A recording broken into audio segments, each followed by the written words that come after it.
إن الحمد لله نحمده ونستعينه ونستهديه ونستغفره ونعوذ بالله من شرور أنفسنا وسيئات أعمالنا. من يهده الله فلا مضل له ومن يضلله فلا هادي له، وأشهد أن لا إله إلا الله وحده لا شريك له، له الملك وله الحمد، يحيي ويميت وهو حي دائم لا يموت أبدا، بيده الخير وهو على كل شيء قدير. وأشهد أن سيدنا محمدا عبده ورسوله وحبيبه وخليله ومصطفاه صلى الله عليه وسلم، بلغ الرسالة وأدى الأمانة ونصح الأمة وكشف الغمة ومحى الظلمة وجاهد في الله حق جهاده حتى أتاه اليقين من ربه. اللهم صل وسلم وبارك عليه. اللهم صل على سيدنا محمد في الأولين، وصل على سيدنا محمد في الآخرين، وصل على سيدنا محمد في الملأ الأعلى إلى يوم الدين. اللهم صل على سيدنا محمد وعلى آله وصحبه وسلم تسليما كثيرا بقدر عظمة ذاتك في كل وقت وحين. آمين يا رب العالمين. أما بعد، ففي هذه الكلمة الترحيبية الموجهة لي من إدارة الجامعة، وفيها يقولون بأن حضوري هذه الحفلة المتواضعة يدل على حرصي ورغبتي المخلصة في مقابلة إخواني المسلمين في بلدي الثاني بنغلاديش، ويدل هذا على رحابة صدري وسماحة خلقي. وهم أي إدارة الجامعة لا يملكون قدرة على التعبير عن فرحتهم وشكرهم وتقديرهم لي على هذه الزيارة المباركة الميمونة، وكذلك لا يملكون الوسائل والأسباب لاستقبالي كما يليق بشأني ويناسب مكاني، فيرجون من كرم خلقي وسعة صدري أن أغض البصر عن تقصيرهم. طبعا هذا الكلام الذي يوجهوه لي هو في الحقيقة ما أوجهه لهم. نعم، أنا ألتمس منكم يا أهل الجامعة أنكم ترحموا تقصيري أنا، حيث أنني لا أجد الوسائل والاستقبال، لا أجد الوسائل والأسباب التي تعبر عن مكانتكم في قلبي. فإنني أرى أنكم تقومون بجهد عظيم من جهود رسول الله صلى الله عليه وسلم الأساسية في إقامة الدين، ألا وهو التعليم والتعلم، القائمة التي تقوم عليها هذه الجامعة المباركة إلى جانب عمل الدعوة والتبليغ أيضا، كما لمست ذلك في كل الجامعات التي زرتها، وفي مقدمتها الجامعة المدنية الإسلامية والجامعة الحسينية والغوثية وقاسم العلوم، ما شاء الله جامعات كثير لا أستطيع أن أتذكرها جميعها. ومنها هذه الجامعة المباركة وهي الجامعة الإسلامية براية سيرامبور سلهة بنغلاديش. هذا عمل عظيم، هذا هو الإسلام. ليس فقط الإسلام أني أذهب إلى الحج وآتي من الحج وأذهب إلى العمرة وأرجع من العمرة، وهذا عمل عظيم الحج والعمرة، وكذلك الصلوات الخمس وأداء الزكاة وصيام رمضان وقيام الليل وذكر الله، هذه كلها مقاصد شرعية، مقاصد دينية، أعمال عظيمة، ولكن عمل التعليم والتعلم أعظم ومقدم على عمل العبادة والذكر، وهو جنبا إلى جنب مع الدعوة والتبليغ. فلولا نفر من كل فرقة منهم طائفة ليتفقهوا في الدين ولينذروا قومهم إذا رجعوا إليهم لعلهم يحذرون. فلولا نفر من كل فرقة منهم طائفة ليتفقهوا في الدين ولينذروا قومهم إذا رجعوا إليهم لعلهم يحذرون. هنيئا لكم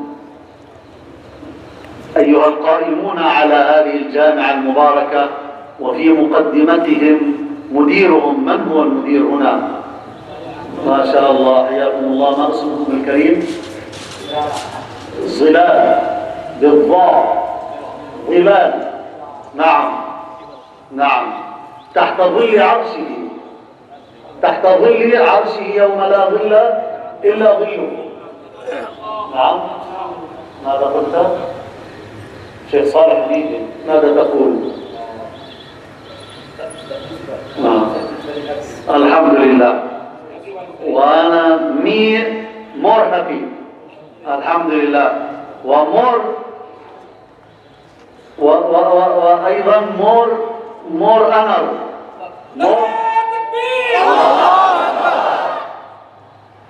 جزاكم الله خير، وجزا الله خير الشيخ فريد أحمد خان والشيخ صالح حميدي على جهودهم.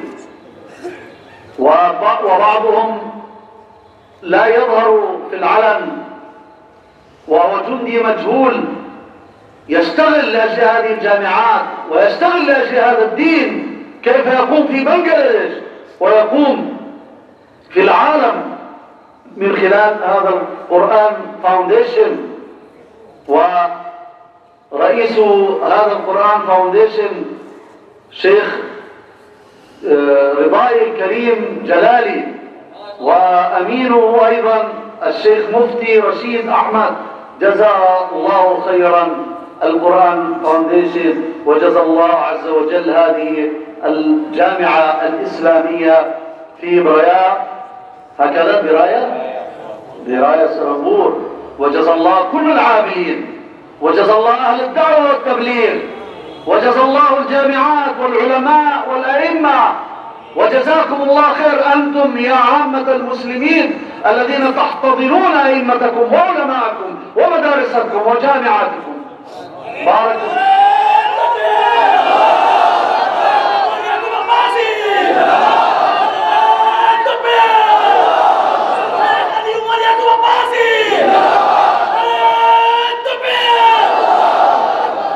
لقد سمعنا ونحن في فلسطين وفي البلد المقدس أن سلت هي بلد العلم والعلماء في بنغلاديش وفي العالم أيضا.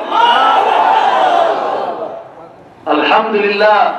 أنا قد تشرفت، ليس هم كما قالوا أن هذه حفلة متواضعة، لا، هذه حفلة عظيمة، هذه حفلة عظيمة وأنا أتشرف بها، بل أحرص كما يقولون وأرغب في مقابلة إخوان المسلمين في بلد الثاني بنغلاديش. وليس فقط يدل هذا على رحابة صدرهم، بل على رحابة صدرهم وسماحة أخلاقهم في سلهت. جزا الله خيرا سلهت وأهلها وأئمتها وعلماءها خير الجزاء. والسلام عليكم ورحمة الله وبركاته. اللهم صل على سيدنا محمد وعلى آله وصحبه أجمعين.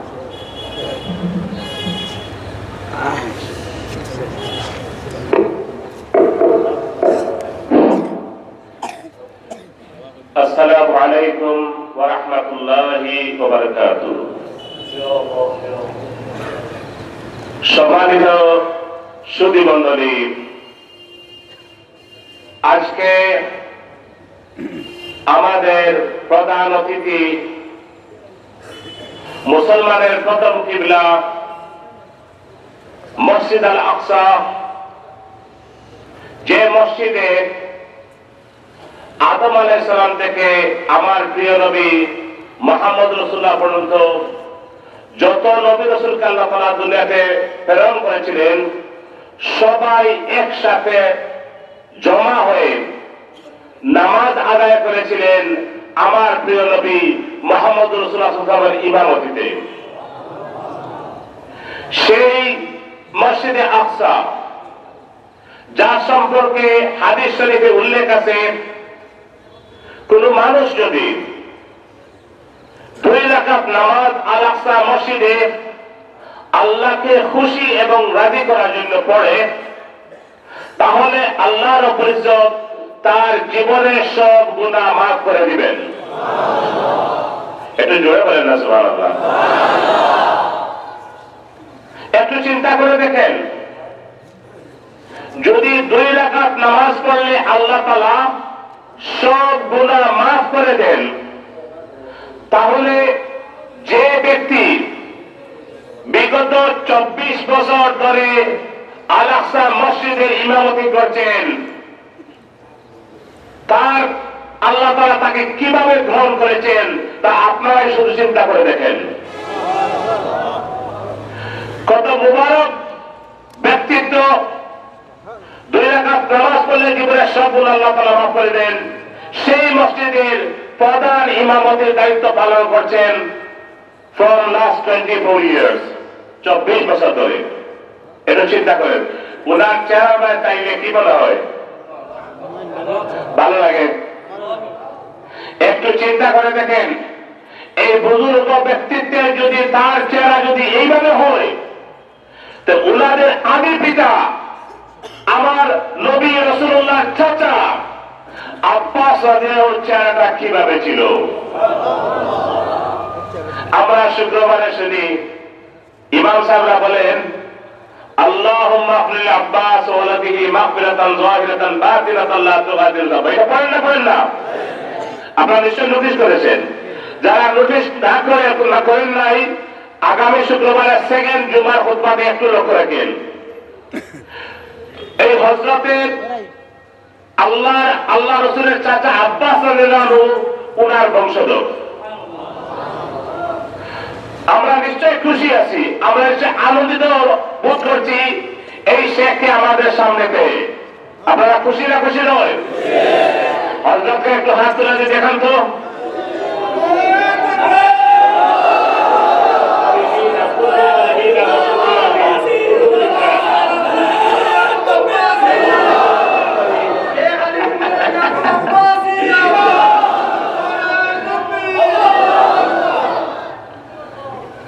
আমি বলছি এই কথা, আপনারা যখন হাত উঠান আপনারা দেন যে আপনারা সবাই অত্যন্ত খুশি উনি যে মেহনত তকলিফ করে যে এই স্থানে এসে পৌঁছেছেন। হযরতে আমার হাত মিলাইছে, আমি বলছি আপনাকে দেখে খুশি, আমাদেরকে দেখে খুশি নয়। মাশাআল্লাহ, জাযাকাল্লাহ। المهم يعلمون يفرحون بخدومي والله يفرح بخدومي। হযরত বলছেন আপনারা সবাই ওনাকে দেখে খুশি হয়েছেন এবং আল্লাহ আমাকে দেখে খুশি হচ্ছেন। আশ্চর্যের ব্যাপার, আমি যখন তর্জমা করি একটা শব্দ ছেড়ে দিলে বুঝেন না, তারপরে বলে ওটা বলি নাই, আল্লাহ তাআলা দিলেন আমি দেয়। যাই হোক, এই শেখ উনি বলতেছেন, আমার বক্তব্যের শুরুতে প্রশংসা করছি আল্লাহ রাব্বুল আলামিনের, যে আল্লাহ রাব্বুল আলামিন আমাদেরকে সৃষ্টি করেছেন, যে আল্লাহ রাব্বুল আলামিন সূর্য চন্দ্র তারকা সৃষ্টি করেছেন, যে আল্লাহ রাব্বুল ইজ্জত আমাদেরকে জন্ম দিয়েছেন এবং মৃত্যু দান করেছেন, যে আল্লাহ রাব্বুল আলামিন আসমান এবং জমিন সৃষ্টি করেছেন, যে রব্বুল আলামিন সারা পৃথিবীকে নিজে কন্ট্রোল করছেন, সেই আল্লাহ রাব্বুল আলামিনের প্রশংসা করছি। তার সাথে আমি সালাত এবং সালাম, আমি দরুদ প্রেরণ করছি আমাদের প্রিয় নবী মুহাম্মদ রাসূলুল্লাহ পাক দরবারে, যাকে আল্লাহ রাব্বুল ইজ্জত মানব সভ্যতার জন্য, মানুষের হেদায়েতের জন্য এই পৃথিবীতে পাঠিয়েছিলেন। ভাইয়ের আমার, হযরত বলছেন, আমি এখানে আসার পর আমাকে যে তহনিয়া দেওয়া হয়েছে, আমাকে যে সম্মানিত করা হয়েছে, এখানে বলা হয়েছে যে এসে আপনি আমাদের এইখানে আসিয়া আমাদেরকে সম্মান দিয়েছেন, এই জন্য আমরা অত্যন্ত খুশি, অত্যন্ত আনন্দিত। আমরা এত আনন্দিত যা আমরা বাসায় করে শেষ করতে পারবো না। হযরত বলছেন, আপনি যে এই দেশে এসেছেন, বিশেষ করে এই মাদ্রাসায় এসেছেন, এর প্রতিদান আমরা কোনোভাবে দিতে পারবো না। হযরত বলছেন, আপনারা যে তহনিয়াকে যা বলেছেন, আমি এর চাইতে বেশি এই স্থানে আসি আপনাদেরকে দেখে আমি এর চাইতে বেশি আনন্দিত হয়েছি। জোরে বলেন আলহামদুলিল্লাহ। হযরত বলছেন, আমি খুশি এই জন্য হয়েছি, আপনারা একটা সুন্দর মাদ্রাসা প্রতিষ্ঠা করেছেন। এই মাদ্রাসা থেকে দিনের কাজ শুরু হয়েছে। এই মাদ্রাসায় ছাত্ররা লেখাপড়া করছে। অভিজ্ঞ শিক্ষক দ্বারা মাদ্রাসায় শিক্ষাদান করা হচ্ছে এবং এই মাদ্রাসার কারণে এক বিশাল সমাবেশ আয়োজন করা সম্ভব হয়েছে। হযরত বলতেছেন, আমরা হজে যাই, আমরা উমরা করি, আমরা নামাজ পড়ি, আমরা রাতে তাহাজ্জুদে নামাজ পড়ি। এই সমস্ত কাজ অত্যন্ত জরুরি এবং আমাদের সবার করা প্রয়োজন। কিন্তু ভাইয়েরা আমার, যদি আমরা নামাজ পড়ে যদি সবকিছু মনে করে দিন করে নিয়েছি, তাহলে দিনই শিক্ষা খেয়ে দান করিবে। আমরা যদি দিনের শিক্ষা, ইসলামের শিক্ষা যদি অর্জন না করি এবং আমরা যদি শিক্ষা না দেই, তাহলে আমাদের ছাত্ররা, আমাদের ছেলেমেয়েরা দিন শিখবে কিভাবে এবং ইসলাম দুনিয়ার আনাচে কানাচে কিভাবে কে বুঝবে? হযরত বলতেছেন, আল্লাহ তাআলা কোরআনে বলেছেন, ফালাউলা নাফারা মিন কুল্লি ফিরকাতিন। আল্লাহ তাআলা উৎসাহ দিচ্ছেন, কেন প্রত্যেক কবিরা থেকে, প্রত্যেক গোত্র থেকে কিছু সংখ্যক লোক দিনের রাস্তায় যাবে না। ওরা অবশ্যই দিনের রাস্তায় যাবে দিনকে শিক্ষা করার জন্য এবং দিন শিক্ষা করে ঘরে আসিয়া, নিজের দেশে আসিয়া নিজের কওমের লোকদেরকে, গোত্রের লোকদেরকে, নিজের এলাকাবাসী লোকদেরকে দিন শিক্ষা দিতে হবে। ভাইরা আমার, একজন মানুষ নিজে শিখলো, অন্যকে শিক্ষা দিল না, তাহলে তার ইলম যেটা আছে এটা কার মধ্যে রয়ে গেল? তার কাছ থেকে ইলমটা অন্য কেউ বেনিফিটেড হলো না। হযরত বলছেন, আমাদেরকে দায়িত্ব নিতে হবে, সবাইকে দায়িত্ব নিতে হবে, দিন শিক্ষা করতে হবে, দিনই ইলম অর্জন করতে হবে এবং সেই ইলমকে যে সমস্ত ভাইয়েরা যারা ইলম জানে না তাদেরকে সেই ইলম দিতে হবে। হযরত বলছেন, এই ইলমের সবচেয়ে গুরুত্ব হলো ইলম চর্চা করা, ইলম শিক্ষা করা। কথাটা ঠিক কি ঠিক নয় ভাইরা আমার? হযরত বলছেন, আমি আন্তরিকভাবে এই জামিয়া বড়াইয়া শ্রীরামপুরের কর্তৃপক্ষকে আন্তরিকভাবে মোবারকবাদ জানাচ্ছি, যারা সেই দিনকে মানুষের কাছে পৌঁছে দেওয়ার জন্য এই মাদ্রাসার আলেমরা, এই মাদ্রাসার উলামারা দিন রাত মেহনত করছেন মানুষের কাছে ইসলামকে প্রচার করার জন্য। জুড়ে বলেন আলহামদুলিল্লাহ।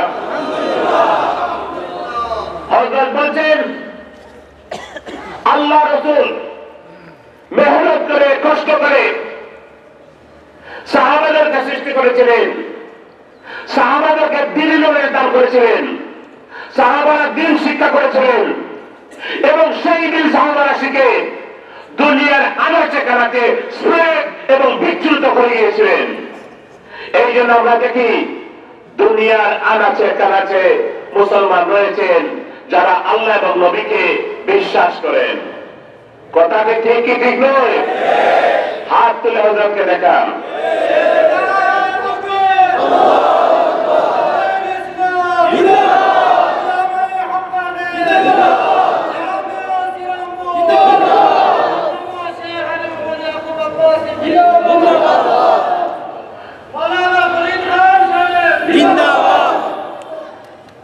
সম্মানিত সুধীমণ্ডলী, আমাদের প্রধান অতিথি বলছেন,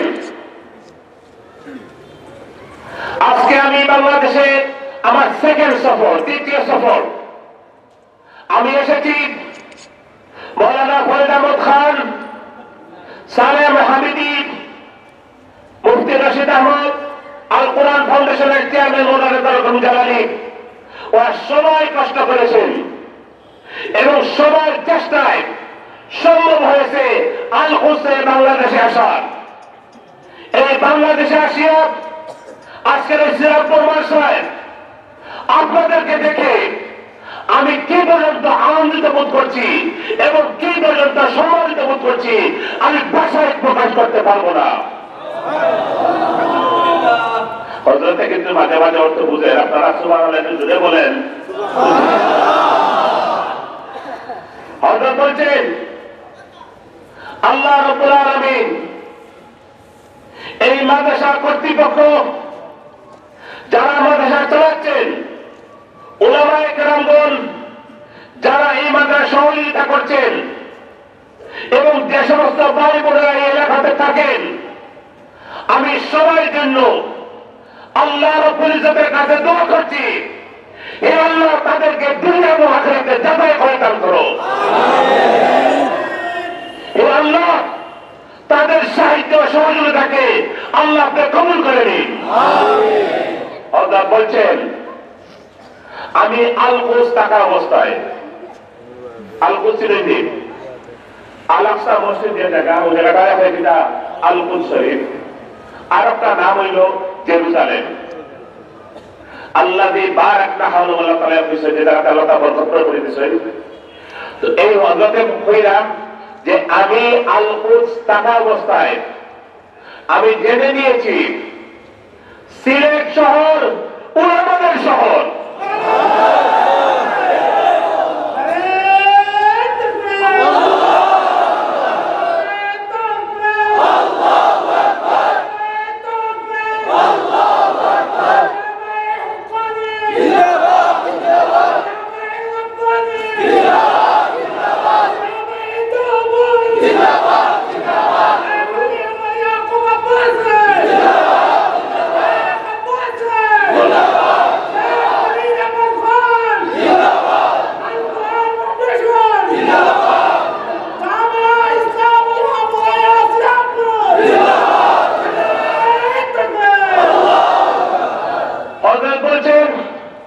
আল কুদস শরীফ যেটা আল্লাহ তাআলা বরকত করে দিয়েছেন, সেই আল কুদস শরীফ থেকে আমি জানি সিলেট শহর ওলামাদের, সিলেট শহর আলিমদের, সিলেট শহর ইমামদের, সিলেট শহর দিনদার বুদ্ধিজীবীর, সিলেট শহর হচ্ছে শাহজালালের শহর। ভাইরা আমার, হযরত আল কুদসে জানলেও খামাইতে হবে বলতে পারেন? আপনারা চিনেন ফরিদ আহমদ খানকে? ঠিক মানুষটাকে চিনতে পারছেন? তার মাধ্যমে বলেন মাশাআল্লাহ। হযরত বলছেন, আমার বক্তব্যকে আমি গুছিয়ে নিয়ে আসছি সংকীর্ণ সময়ের কারণে। হযরত বলছেন, আমার বক্তৃতা শেষ করার আগে আমার দুই হাত তুলে অন্তরে অন্তঃস্থল থেকে হে সিলেটবাসী, আপনাদের জন্য আমি দোয়া করতেছি, আল্লাহ তাআলা যেন আপনাদের সবাইকে সুস্থ রাখেন, ভালো রাখেন। আল্লাহ তাআলা আপনাদের সবাইকে যেন দুনিয়াতে কামিয়াব করেন, আখিরাতেও কামিয়াব করেন। এবং শেষ পর্যায়ে হযরত বলছেন, দুনিয়া এবং আখিরাতে কামিয়াব হতে হলে হযরত বলছেন, ভাইরা আমার, ঘরে বসে থাকলে চলবে না, তাবলীগের দাওয়াতি কাজ করতে হবে। তাবলীগের দাওয়াতি কাজ করতে হবে। বলছেন, দাওয়াতি কাজ তাবলীগের করবেন, আল্লাহ তাআলা দুনিয়াতে কামিয়াব করবে, আখিরাতেও কামিয়াব করবে। আমার জন্য দোয়া রাখবেন। আসসালামু আলাইকুম ওয়া রাহমাতুল্লাহি ওয়া বারাকাতুহু। ভারতের আমাদের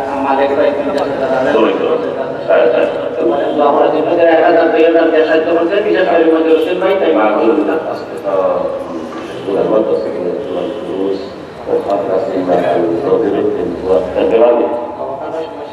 عندما المصيبة شوية وكانت على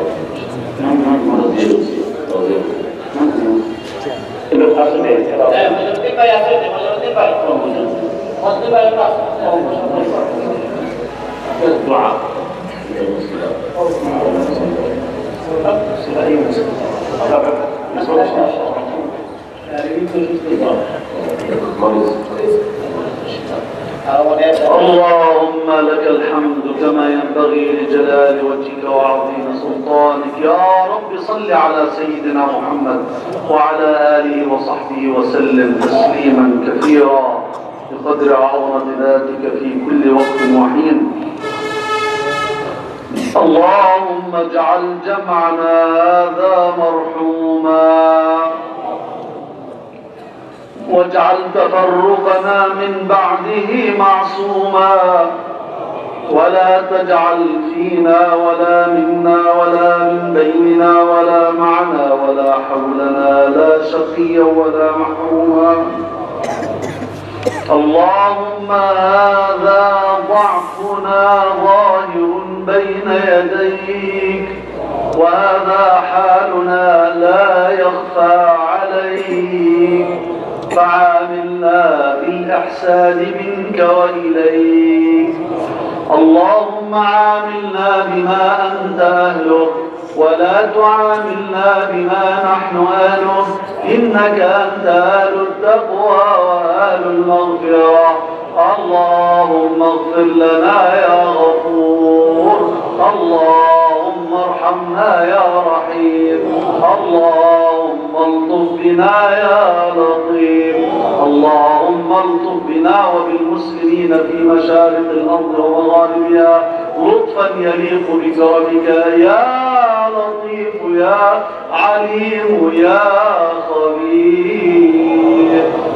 اللهم اجعل لنا ولسائر إخواننا المسلمين في مشارق الأرض ومغاربها من كل هم فرجا ومن كل ضيق مخرجا ومن كل عسر يسرا. اللهم أنزل هداياتك ورحماتك وبركاتك وتوفيقاتك على هذه الجامعة يا رب العالمين. اللهم أنزل هداياتك ورحماتك وبركاتك وخيراتك على أهل سلة وبنجلديش أجمعين. اللهم اجعل أرض سلة وبنجلديش أرض سخاء ورخاء دار عدل وإحسان وسائر بلاد المسلمين. اللهم اجعل رجالهم كرجال الصحابة واجعل نساءهم كنساء الصحابة واجعل أولادهم وبناتهم كأولاد وبنات الصحابة. اللهم اجعلهم هداة مهديين لا ضالين ولا مضلين.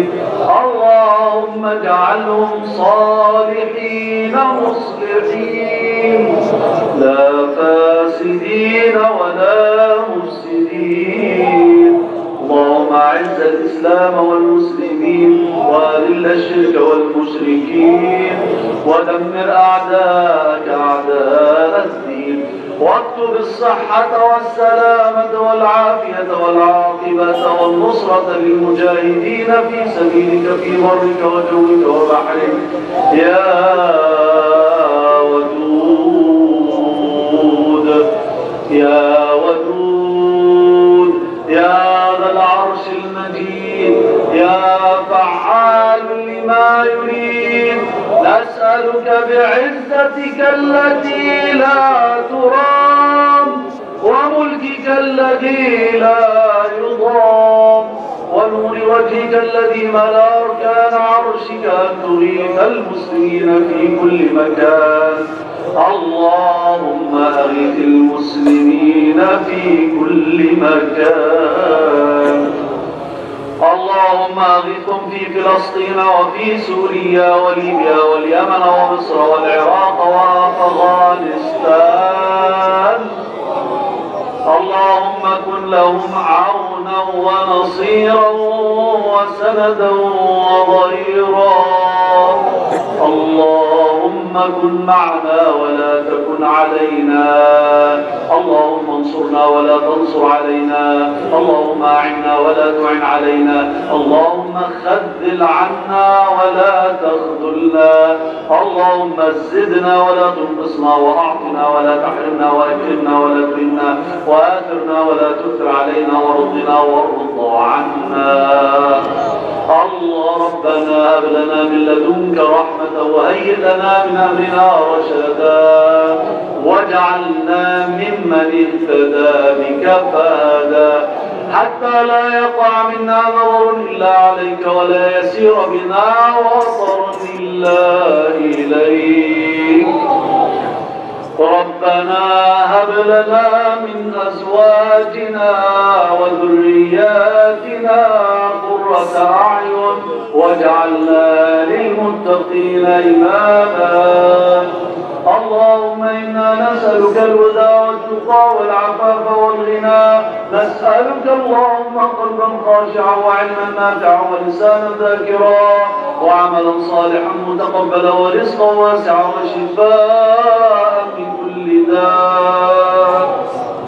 يا أول الأولين يا آخر الآخرين يا ذا القوة المتين يا راحم المساكين يا أرحم الراحمين ارحمنا فإنك بنا راحم ولا تعذبنا